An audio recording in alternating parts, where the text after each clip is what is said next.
যে দাঁড়া, আমি চা নিয়ে বসেছি এখন। আর ওই যে আমার ছেলে এখন উঠে পড়েছে। ওই গো, গুড মর্নিং বলো। ওরে বাবা রে, এখন বাজে 9:30। তো চলুন, ওইদিকে অনেক কাজ মায়ের হয়ে গেছে। মায়ের শরীর আগের থেকে একটু ভালো আছে। তো আগে চলুন চাটা খেয়ে নিয়ে, মা কি রান্না বান্না করছে সেটা তো আর সামনে এখন আসতে পারিনি, সামনে আসবো একটু পরে। আগে চাটা খেয়ে নিই, গরম গরম চা। আমার হাজব্যান্ড তো 6:30 নাগাদ চলে গেছে, সেটা আর আজকে শেয়ার করতে পারিনি।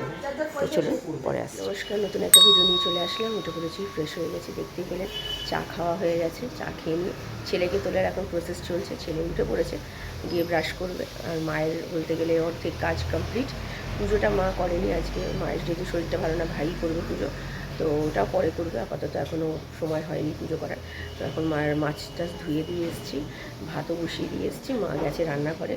আজকে রান্না বলতে গেলে শুক্তনি হচ্ছে, মাছ দিয়ে, ট্যাংরা মাছ দিয়ে, নানা রকম সবজি দিয়ে, যেটা বাড়িতে আমি করি, আগেও অনেকবার শেয়ার করেছি। তো ওইটা হচ্ছে, আর কলমি শাক ভাজা। আমার হাজব্যান্ডকে বলেছি এসে খেতে, তো ও বলেছে যদি সময় পায় আসবে, নাহলে রাত্রিরে খাবে। তো এখন দেখা যাক আসে কি আসে না, আমার মনে হয় আসবে। অনেকবার করে সবাই বলছে, তো মনে হয় আসবে। তো যাই হোক, আমি কটা দিন থাকবো সেটা তো আগেও বলেছি, আমি বুধবার দিন বাড়ি যাব। বাবা বললো ছেড়ে দিয়ে আসবে বাড়িতে। তো আমার ছেলের তো খুব মজা যে কদিন থাকবে। আমরা সত্যি আর আশা হয় না, এই যে যাব আবার সেই দুর্গাপুজো হয়তো একটা রাত্রির জন্য আসবো। তো সেই জন্য আমার বাবা বললো যখন এসছিস 2 দিন থেকে যা। আর এমনি তো মায়ের শরীরটা ভালো না, তো তার জন্য। আর এখন আমার পড়ানোও ছুটি আছে, আমার ছেলেরও পড়া ছুটি আছে, মানে বুধবার অবধি, বৃহস্পতিবার থেকে পড়া, স্কুল সব। তো একেবারে তাহলে বুধবার দিন গেলে বৃহস্পতিবার থেকে আবার সব কিছু শুরু হয়ে যাবে। তো ঠিক আছে, চলুন আপাতত এখন যাই রান্নাঘরে, মায়ের হাতে হাতে আর একটু করে দিই। তো আমি আবার পরে আসছি, চলুন। মা রান্না করতে চলে এসছে, দেখতে পাচ্ছেন, সেই শুক্তনি করছে ট্যাংরা মাছ দিয়ে। মাকে তাই জিজ্ঞেস করছি মা শরীর কেমন, বলে আগের থেকে একটু ভালো। তো যাই হোক, মা রান্না করতে, আমি বললাম আমি করছি, মা বলে না তুই তো করিসই, তো এসছিস 2 দিনের জন্য। আর এইখানটা চালু করে রেখে দিয়েছি, মনেও ছিল না আমার এখানটা, এই জায়গাটা একটু অ্যাডজাস্ট করে নিন, কিছু করার নেই, আমার তাড়াহুড়ো চোটে করি তো।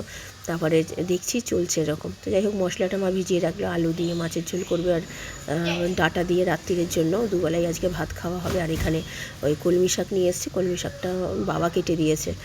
আমি বললাম কেটে দেবো, বাবা বলে না তুই এদিকে করছিস কর, আমি করে দিচ্ছি। তো বাবা কেটে দিল, আমি ধুয়ে টুয়ে রাখলাম, মা এটা ভাজবে। তো ঝোল তৈরি হয়ে গেছে, ছেলেকে দুধ দিলাম, 2টো বিস্কুট দিয়েছি, তাও খাবে না, একটা বিস্কুট খেলো, জানেন এমন। মানে মা, আমি বড়িটা দিয়েছিলাম, মা বড়ি দিল।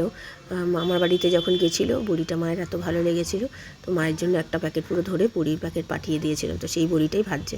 তো মায়ের রান্না ওইদিকে ডাঁটা দিয়ে আলু দিয়ে মাছের ঝোল করছে, আর এইদিকে এটা কি বলে, নারকোলটা কেটে রাখছি আমি, কালকে মা ভাজবে। নারকোল ভাজা খেতে আমরা খুব ভালোবাসি, যদিও মা খাবে না, মায়ের যেহেতু পেটের প্রবলেম, তো আমরা খাবো, তার জন্য কেটে রাখছি। আর ছেলে তো ঘরে একটু পড়াশোনা করছে, বাবাকে বললাম একটু হিন্দিটা দেখিয়ে দিতে।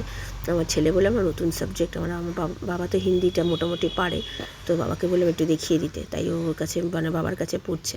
তো এই হচ্ছে ব্যাপার। তো আমাদের জলখাবার খাওয়া হয়ে গেছে, যার কারণ গতকালে যে একটু খিচুড়ি এইসব ছিল, সব খেয়ে নিয়ে তুলে দিয়েছি। মোটামুটি সব ঠাকুরের প্রসাদ যা ভোগ রান্না হয়েছিল সব উঠে গেছে ভালো মতো, তো আর কিছু বাকি নেই। আর এই যে মাছের ঝোল রেডি, আর কলমি শাকটা ভাজা হলেই রান্না কমপ্লিট। চলুন পরে আসি। কেমন লাগছে চিল্লাবাড়ি? বাড়ি যাবি তো? বাড়ি যাবি না? এখানেই থেকে যাবি? কদিন থাকবি? হ্যাঁ, অনেক দিন। আর পড়াশোনাটা? ছুটি? কিসের ছুটি করছিস? ওরে বাবা, তুমি নাকি করছো পড়াশোনা? এখানে কতটুকু পড়াশোনা করেছো? হ্যাঁ হ্যাঁ, কতটুকু পড়াশোনা করেছো? ভালো লাগছে এখানে? টিটলার যে শরীরটা খারাপ, তো কী করবে তুমি? ডাক্তারখানায় নিয়ে যাবে টিটলাকে? পারবে নিয়ে যেতে একা একা? ঠিক আছে, দেখি কোথায় নিয়ে যেতে পারো তুমি। আর দোল খেলাটা কি হবে তাহলে? এখানে খেলবে? ওরে বাবা, এখানে তো বাবা খেলতে দেবে না, কি হবে তাহলে? আচ্ছা ঠিক আছে, তো চলো যাও, স্নান করে নাও, অনেক বেলা হয়ে গেছে বাবা, যাও। এখানে দেখতে পাচ্ছেন যে এখানে আমার ভাই পুজো করতে বসে গেছে। মায়ের যেহেতু শরীরটা খারাপ, তাই কদিন ওই পুজো করছে, আর ছেলে স্নান হয়ে গেছে, আমি যাব স্নানে। তো মায়ের শরীরটা খারাপ বলে ডাক্তারকে আবার ফোন করা হলো, ডাক্তার কিছু ওষুধ চেঞ্জ করলো, তারপরে চেঞ্জ মানে একটু বাড়িয়ে দিল। তো দেখা যাক, তারপরে 2-3 দিন খেতে বললো। এখন কীরম থাকে সেটা তো পরেই জানা যাবে। তো চলুন, এখানে ওর পুজো করে সবাইকে খেতে টেতে দেবো।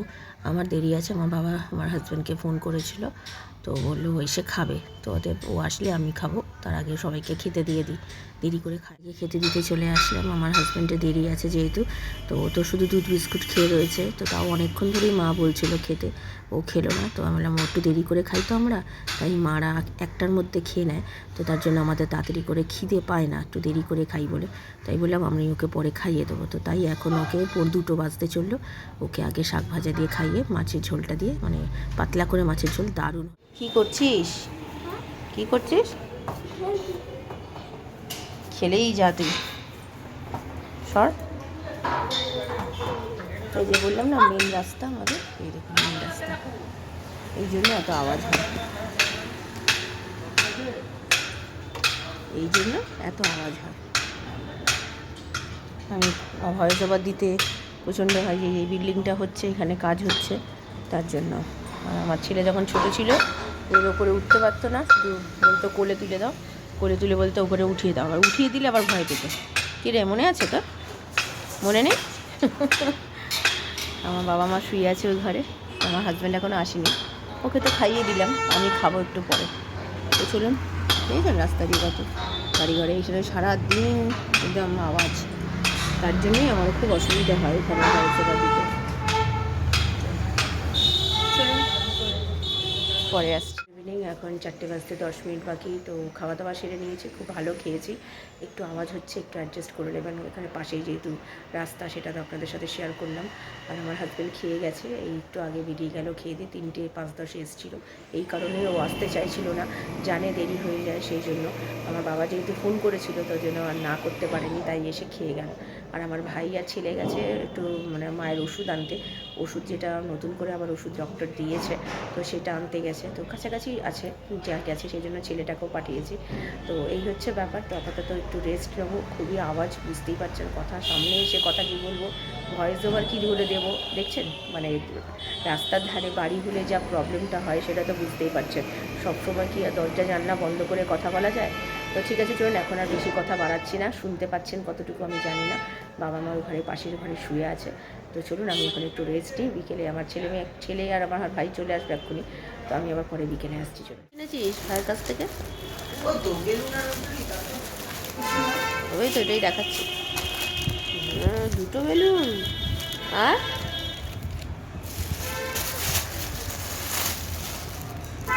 এইদিকে দেখো, এইদিকে, ও হাল দিয়ে মুখে পর দেখে একটু কেমন লাগে, একটু দেখাও। এ মা, সবাইকে দেখাতে হবে, কেমন লাগে দেখাও, এমনি একটু মুখে লাগা তাহলেই হবে। এ মা গো, কিরম লাগছে, ভালো লেগেছে? ঠিক আছে চলো। আমার হাজব্যান্ড কুল নিয়ে এসছে, আমি পছন্দ করি, আর এখানে বড় বড় নারকেল কুল খেতে ভালোবাসি বলে পেয়েছে, তো তাই নিয়ে এসছে। মা এত পছন্দ করে নারকেল কুল, কিন্তু খেতে পারবে না, কারণ কি মায়ের খাওয়া এখন যেহেতু বারণ আছে, তাই জন্য মনটা একটু খারাপ হয়ে গেল। ঠিক আছে, অন্য এক সময় মাকে খাইয়ে দেবো। খেতে দিতে চলে এসেছি এখানে আমাদের ছেলেকে আর আমার বাবা মাকে, কারণ কি মায়ের ওষুধ আছে, আর আমার ছেলের তো থেকে মাছের ঝোল থেকে এত জোর খিদে পেয়ে গেছে, ও আর থাকতে পারছে না, তাই মা বলে যা খেতেই দিয়ে দে, ভাত তো হয়েই গেছে সন্ধ্যাবেলা, তো তার জন্য খেতে দিয়ে দিলাম। বাবাকেও বললাম খেয়ে নিতে, কারণ কি আমার বাবা মারা একটু তাড়াতাড়িই খায়, তো সেই জন্য খেতে দিয়ে দিলাম। আমি আমার হাজব্যান্ড আসলে পরে খাবো, আর ভাইও বললো পরে খাবে। তো চলুন এদিকে খাবার টাবার দিয়ে দিই, এগুলো করে নিয়ে ছেলেকে খাওয়াবো, ও একা একা তো খাবে না, তো গলায় একটু কাটা ফুটে গেছিলো ছেলের, তো সেই নিয়ে একটু ঝামেলা হলো। মাটন নিয়ে এসেছি কালকের জন্য, আমার বাবা যদিও বলেছে টাকাটা বাবাই দেবে, বাবা বাড়িতে এসেছি, বাবা কোনোভাবেই আমাদের টাকা দিতে দেবে না, তো তার জন্য মাটন নিয়ে এসেছে। আমার হাজব্যান্ড বেশ ভালো পিসটা নিয়ে এসছে, আর এইদিকে আমার মা বেরিয়েছে, আমার হাজব্যান্ড এসছে দেখে, তাই শরীর কেমন আমার হাজব্যান্ড জিজ্ঞাসা করছে, তাই বাবাও বেরিয়েছে, তো শুয়ে পড়বে, মাদের বললাম শুয়ে পড়ো। আর হ্যাঁ, তোমারই তো বাজার, এখানে আজকে মামার থেকে কেনা হলো বেলুন, আর আবার পাপার থেকে, আবার দাদু দিয়েছে, ওখানে একটা রয়েছে, এতগুলো নিয়ে কি তুমি খেলবে? হ্যাঁ, কখন খেলবে তুমি? রং খেলবে তো? নামবে তো মঙ্গলবারে? তুমি তো বাড়িতে যাচ্ছ না, তুমি তো এখানেই থাকবে, এখান থেকেই হবে? আচ্ছা দেখবো আমি কি করে হয়। বাহ, কুসুম দেখি একটু ভালো করে দেখি, ভালো হয়েছে, হ্যাঁ, আচ্ছা আচ্ছা আচ্ছা, প্যাকেটটা ছিঁড়ে গেল জল দিয়ে। ও কিছু হবে না, শান্তি তো এবার বাবার থেকে নিয়ে। না, আরেকটা আবার তুমি আর কেনো, এবার দেখছি আমি। ঠিক আছে চলো। খাওয়া হয়ে গেছে, এবার তুমি শুয়ে পড়ো, আমরা খাবো। রাত্রিরের খাওয়া দাওয়া সেরে জাস্ট একটু 5 মিনিট কি 10 মিনিট হয়েছে উঠেছি। ভালো খেয়েছি, মাছের ঝোলটা মা এত ভালো করেছে ডাঁটা দিয়ে।